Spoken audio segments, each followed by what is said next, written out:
Hare Krishna, Krishna Krishna, Hare Hare, Hare Rama, Rama Rama, Hare Hare.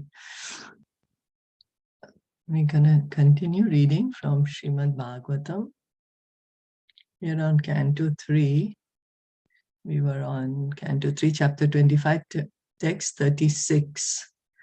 And I'm just gonna try to increase the font size. And so is this better, the font? Is this big enough?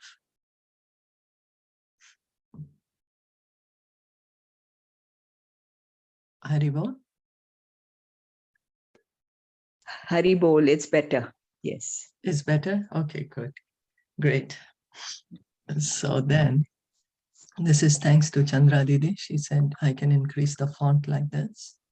So I'll just read the translation once again. Upon seeing the charming forms of the Lord smiling and attractive, and hearing his very pleasing words, the pure devotee almost loses all other consciousness.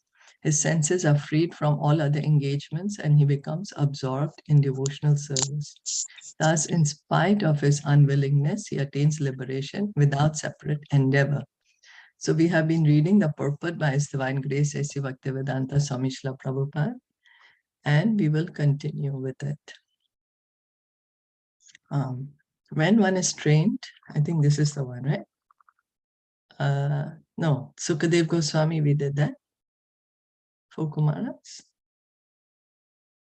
Yeah, so here the word vilas is very important. Vilas refers to the activities or pastimes of the Lord.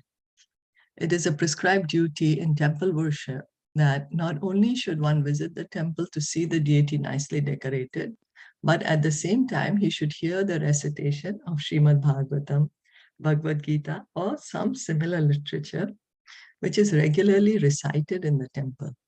It is a system in Vrindavan that in every temple there is recitation of the Shastras. Even third-class devotees who have no literary knowledge or no time to read Srimad Bhagavatam or Bhagavad Gita get the opportunity to hear about the pastimes of the Lord. In this way, their minds may remain always absorbed in the thought of the Lord, his form, his activities, and his transcendental nature. This state of Krishna consciousness is a liberated stage. So Prabhupada is trying to explain to us that when we are going to the temple for deity worship, it's not only to see the deity, but also at the same time we should hear from the devotees, hear about the Supreme Lord Sri Krishna from Srimad Bhagavatam and Bhagavad Gita. And then what happens is that we can be always absorbed in the thought of the Lord by this. And this consciousness, this state of Krishna consciousness, where one is absorbed, completely absorbed in Krishna, that is a liberated stage. Lord Caitanya therefore recommended 5 important processes in the discharge of devotional service. 1, to chant the holy names of the Lord. Hare Krishna, Krishna Krishna, Hare Hare, Hare Ram, Ram Ram, Hare Hare. 2, to associate with devotees and serve them as far as possible. 3, to hear Srimad Bhagavatam. 4, to see the decorated temple and the deity. And if possible, 5, to live in a place like Vrindavan or Mathura.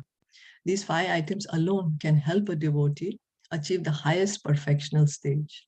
This is confirmed in Bhagavad Gita and here in Srimad Bhagavatam, that third-class devotees can also imperceptibly achieve liberation is accepted in all Vedic literatures. So this is like telling us, don't feel dejected, or you may not be born in a great family, you don't have much knowledge, you don't have anything. Doesn't matter. You do these 5 items. Do these 5 items, chant the Hare Krishna mantra, associate with devotees and serve them, hear from Bhagavatam, go to the temple to see the deity, and to live in Mathura and Vrindavan. And in such way, You can get the highest perfection. Now we may say, oh, but we can't go and live in Vrindavan or Mathura. We have so many other duties. But at least have the desire to live in Mathura and Vrindavan. Or make the house like Mathura or Vrindavan, where everything is centered around the deity, centered around Krishna. And so in this way, the devotee can even achieve liberation. Is that okay? Yes. These out of the 64, so in Nectar of Devotion, Srila Rupa Goswami gives us 64 items of devotional service. Out of these first 5, these 5 are the most important. And that's the reason Srila Prabhupada incorporated this in the daily program of the temple. And in Vrindavan, it is there, of course. It's there in the temples, this daily program. So then reading on. Atho vibhutim mama ma yavinastam aishwaryam ashtangam anupravritam shriyam bhagavatim vasprahayanti bhadram parasya metishnuvate tuloke. Thus, because he is completely absorbed in thought of me, the devotee does not desire even the highest benediction obtainable in the upper planetary systems, including Satyalok. He does not desire the 8 material perfections obtained from mystic yoga, nor does he desire to be elevated to the kingdom of God. Yet, even without desiring them, the devotee enjoys, even in this life, all the offered benedictions. The vibhuti or opulences offered by Maya are of many varieties. We have experience of different varieties of material enjoyment even on this planet. But if one is able to promote himself to higher planets like Chandralok, the sun, or still higher, Maharlok, Janalok, and Tapalok, or even ultimately the highest planet, which is inhabited by Brahma and is called Satyalok, there are immense possibilities for material enjoyment. So we think that here in this, on this earth is very good enjoyment. But when we go to the higher planets, it's even better enjoyment for material here. Much, much better. The higher we go, the more refined the enjoyment gets. For example, the duration of life on higher planets is far, far greater than on this planet. It is said that on the moon, the duration of life is such that our 6 months are equal to 1 day. Or we feel that 1 year has passed too fast. But if we are on the moon planet, our 1 year is only 2 days over there. We cannot even imagine the duration of life on the highest planet. So Brahmaji, his 1 day has 1,000 Chatur Yugas. Can you imagine? We can't even live properly for 100 years in this one Kali Yuga. And he's living for 1,000 cycles of Chatur Yuga. Is only 12 days. And 12 days like the, I'm sorry, not 12 days. It's only 12 hours. So his life is unimaginable, like trillions of years. Yeah, I think 311 trillion, something like that. I'm not sure, but yeah, it's a very high number. It is stated in Bhagavad Gita that Brahma's 12 hours are inconceivable, even to our mathematicians. These are all descriptions of the external energy of the Lord or Maya. Besides these, there are other opulences which the yogis can achieve by the mystic power. They are also material. A devotee does not aspire for all these material pleasures, although they are available to him simply by wishing. So the mystic yogis, they have the mystic power. These are great powers, one of the power is that the yogi can influence whatever he says, the other person will do it. He can completely control another person or many people at one time, right? Also. But the devotee does not want any of these kind of pleasures. He can get it.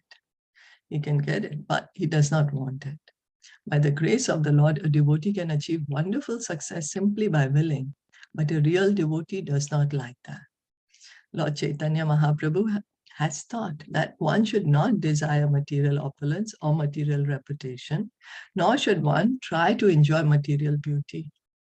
So why shall a devotee not desire material opulence or material reputation? Isn't it good? We need to have good, comfortable life. We should have good beauty. We should have a good reputation. But why is that we should not desire, or the devotee does not desire? Because it's temporary. Yes, it's temporary. Because that is not our goal. It's not the goal. Yes. Yes. So Lord Chaitanya says that one should simply aspire to be absorbed in devotional service of the Lord, even if one does not get liberation, but has to continue the process of birth and death unlimitedly. Why? Why is he saying? Actually, however, to one who engages in Krishna consciousness, liberation is already guaranteed. It is a guaranteed process, you know. So this is why Lord Chaitanya Mahaprabhu he's showing us that don't aspire. You just aspire to serve Krishna. And in this way, you will go back home, back to Godhead. It's guaranteed for you. So devotees enjoy all the benefits of the higher planets and Vaikuntha planets also. It is especially mentioned here, Bhagavatim Bhadram. In the Vaikuntha planets, everything is eternally peaceful. Yet a pure devotee does not even aspire to be promoted there. But still he gets that advantage. He enjoys all the facilities of the material and spiritual worlds, even during the present lifespan. So a pure devotee, one who's purely Krishna, he's already become Krishna conscious. He is happy even when he's living here in the material world. Why? Because he's already situated in his relationship with Krishna. He's already liberated. Pure devotee is already liberated. So he's happy wherever he goes. Why? Because he's with Krishna. And that's all he wants. Because he is with Krishna. That's what a devotee wants. Just Krishna. One question, where is this Swargalok? Means, is it near Brahmalok, Satyalok? Much lower, much lower. Lower. Swargalok is much Lower lower. Oh. Yeah, Swargalok is above this earth planets. This Swargalok is there. Oh. Then from Swargalok, higher than the Swargalok is the Maharlok, Janalok, Tapalok, and then highest is Brahmalok. Oh. So yeah, so if we see in the hierarchy, Swargalok is still not in those very high planets where, you know, the great yogis, the great sages, they live. No. But Swargalok is where all the demigods, all these demigods live. Indra is the king over there. So reading on. So then we'll say, oh, but the devotee, he does not want anything. He doesn't want opulence. He doesn't want liberation. He doesn't want anything. He wants, what does he want? He wants only Krishna. And he's experiencing the highest happiness just by being with Krishna. Just by engaging in service to Krishna, he's experiencing the highest happiness. It's not that he's suffering. You know, the soul, we are always pleasure seeking. We are pleasure seeking. Why? Because we have that pleasure. We have that. The soul is always blissful. So we are seeking that pleasure. So if a devotee was suffering internally, he will never say that, oh, I don't want anything. I want to continue suffering. Nobody says that. But why is he able to say, I don't want anything. I just want Krishna. I just want to engage in Krishna service? Because he's experiencing the highest pleasure. He's you know, like this devotional service is joyfully performed. Krishna says in Bhagavad Gita 9.2, is joyfully performed. So we should have a desire to always be with Krishna. Yeah. So then, text 38. Sound for others, but for others it may sound that that, that it is not joyful. Like the person who's doing devotional service for Krishna, but others might feel that, what is she doing, right? Yeah, It may it's sound, true. like she's suffering. Why is she hurting herself? Why is she doing so much, right? Yes, yes, it's true. It's true because the taste of the pudding is in eating it. Mhm. Prabhupada would say that. Right? When if you want to taste the pudding, you have to eat it. So if you want to feel the pleasure of devotional service, then we have to do it. Yeah, it's true. It's true what you said. People say, "Oh, you're crazy. What Yeah, you're doing. You crazy. should." What are you doing whole day only? You want to just pray, you want to Yeah, chant. Like, what are you doing? yeah, Right. yeah. It's true. It's true. So then, especially if it's like that's the reason. Then the devotees tell us if we don't want to aggravate other people also and make them say such things, so better we do our hearing and chanting at a convenient time, like we finish our duties or we do it before early morning or something, so that Mm. during the day we can do our duties nicely. No need to Mm. um, give others an opportunity to say it, kind of, because it's not good for them either, you know. So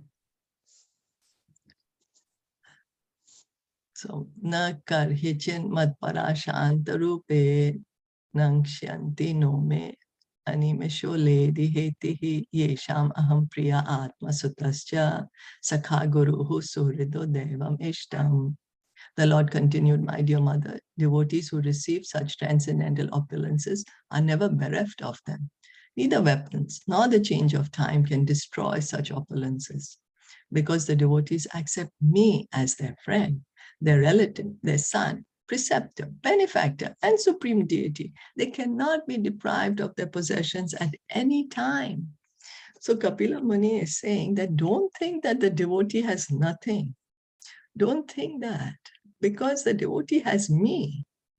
And if someone has the Supreme Lord, he's the controller of everything and everyone, all the mystic perfections, all the opulences, they all belong to the Supreme Lord. And so when a pure devotee, he has personal protection of the Supreme Lord. So he gives everything to the devotee. So of someone who's aspiring to become a devotee should not get afraid that, oh, if I become a devotee, I'll have nothing. No, but if you have Krishna who owns everything, what is to fear? What is to fear? Like, for example, if you know the president of the country, you have the special protection of him, then why are you fearful of small thieves and rogues? Automatically, you'll get the protection. So it is stated in Bhagavad Gita that one may elevate himself to the higher planetary systems, even up to Brahmalok, by dint of pious activities. But when the effects of such pious activities are finished, one again comes back to this earth to begin a new life of activities. Thus, even though one is promoted to the higher planetary system for enjoyment and a long duration of life, still that is not a permanent settlement. So now, see, if we are going to say, I'm going to do it by myself, I'm the one, I will engage in pious activities and I'll go to the higher planets. What will happen? After we finish our time there, we have to come back. We have to. It's like, okay, we have applied for a holiday. We are going for a holiday. After holiday finish, come back again. So it has to, because we didn't take up devotional service. We are going there by doing, okay, I'm going to do something by myself. I'll do these religious activities. So thus, even though one is promoted to a high planetary system for enjoyment and a long duration of life, still that's not a permanent settlement. But as far as the devotees are concerned, their assets, the achievement of devotional service, and the consequent opulence of Vaikuntha even on this planet, are never destroyed. So what happens about the devotee? He is saying, nothing to do with me. My dear Lord, I'm yours. He's not saying, I can do it. It's me, and by my endeavor, I'll do. He's saying, my dear Krishna, I am yours. Please protect me. Please save me. And he's engaging in devotional service. And so then whatever he's getting is permanent, because devotional service is eternal. It is eternal. In this verse, Kapila Dev addresses his mother as Shantarup, indicating that the opulences of the devotees are fixed, because devotees are eternally fixed in the Vaikuntha atmosphere, which is called Shantarup, because it is in the mode of pure goodness, undisturbed by the modes of passion and ignorance. So this is pure devotional service. Pure devotional service, the pure devotee is already liberated. His consciousness is already Vaikuntha consciousness. His consciousness is not material. He is not seeing anything as material. He's understanding everything in relation to Krishna. So because he's already liberated, he's already in that Krishna consciousness, he does not separately need to say, oh, I have to get liberated. Does that make sense? Because his consciousness is with Krishna. He's already achieved the perfection. So he does not want anything else. He's already in his constitutional position. Once one is fixed in the devotional service of the Lord, his position of transcendental service cannot be destroyed. And the pleasure and service simply increase unlimitedly. The pleasure and the service increase unlimitedly. So the more the devotee, the more he's engaging in serving Krishna, more hearing, more chanting, more remembering, more happy he's feeling, more happy. For the devotees engaged in Krishna consciousness, in the Vaikuntha atmosphere, there is no influence of time. In the material world, the influence of time destroys everything. But in the Vaikuntha atmosphere, there is no influence of time or of the demigods, because there are no demigods in the Vaikuntha planets. Here, our activities are controlled by different demigods. Even if we move our hand and leg, the action is controlled by the demigods. But in the Vaikuntha atmosphere, there's no influence of the demigods or of time. Therefore, there is no destruction of time. When the time element is present, there is the certainty of destruction. But when there is no time element, past, present, or future, then everything is eternal. Therefore, this verse uses the words na kanshyanti, indicated that the transcendental opulences will never be destroyed. So here, as we know, we want to move our hand or move our leg. It's all under the control of the demigods. It's all under the control. In this material world, we are bound. We are bound by the modes of material nature. And that's why Srila Prabhupada used to say that follow the 4 regulative principles of freedom. He would say regulative principles of freedom. Hey, how come freedom? Is because we are thinking we are free right now, but we are in this material world. We are under the clutches of the modes of nature. But when we are with Krishna, we are free to act. We are free to act in our relationship with Krishna. We are not bound by this goodness, passion, and ignorance. That's why he says it, regulative principles of freedom. Here in the material world, we are bound. But in the spiritual world, we are not bound. We are free to act in our relation with Krishna. And that's what we should aspire for. Because why? Because that's a natural position. That is our natural position. And it's eternal. There is no time in the spiritual, there is time, but there is no deterioration of time, deteriorating effect of time. There is no deteriorating effect of time in the spiritual world. So that's why everything is eternal. We can't even begin to imagine what does eternal mean. There's no past, present, or future. You know, our experience, everything has past, present, future. So what does it even mean, something is eternal? Yeah, so, but that's how the spiritual world is. And that's where we have to go back to. We are from there and we need to go back there. So the reason, but let's stop here at 7:31. And there's still 2 more paragraphs. So we'll stop here for today. Did you want to add anything or share anything? Any question? So still they are trying to tell us about the bhakti, right?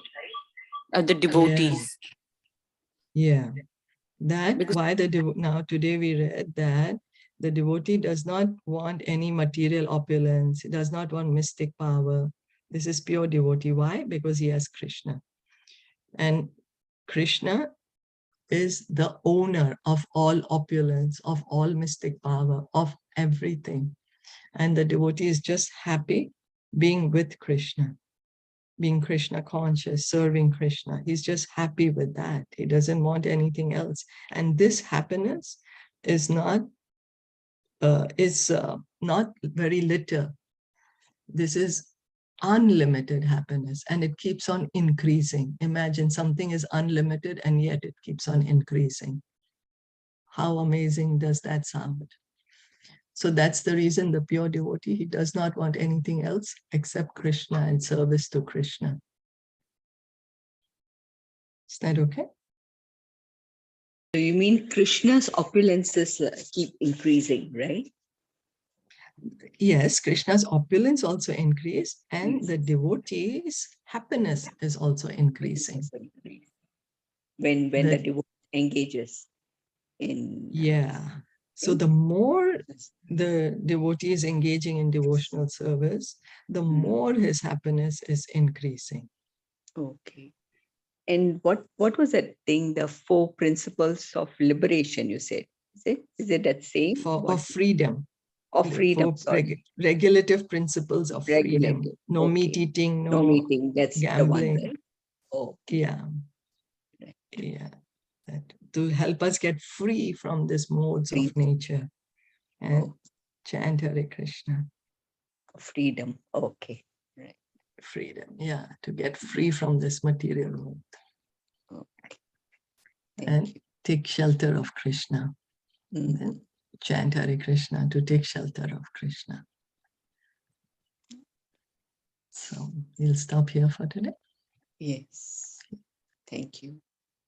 Thank you so much. Srimad Bhagavatam ki jai, Srila Prabhupada ki jai, Gaur Bhakta Vrinda ki jai. Hare Krishna. Hare Krishna. Thank you, Shilpa ji. Hare Krishna, everybody. Thank you.